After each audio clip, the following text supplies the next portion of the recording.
Welcome to the Genius Factory. Enjoy the video.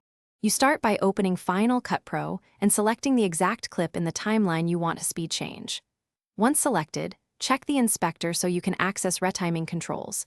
Make sure the clip isn't a compound clip or multicam because that blocks the only way.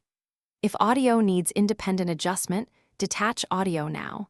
Then turn on skimming and the viewer so you can preview frames as you work. This prepares everything for the single, reliable method ahead. You now use the Retime editor, press Command-R or choose Clip Retime, show Retime Editor. This is the only supported, consistent method.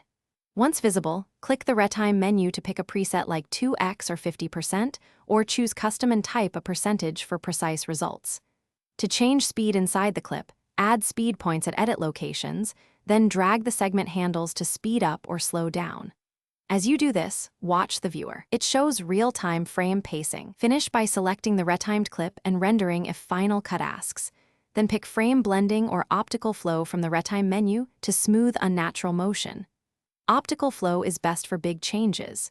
Make sure audio is relinked and set to maintain pitch or apply a pitch shift, because speed changes alter pitch otherwise. If playback stutters or looks wrong, delete render files, re-render, and verify your clip format and proxy settings. These troubleshooting steps fix most issues you might encounter.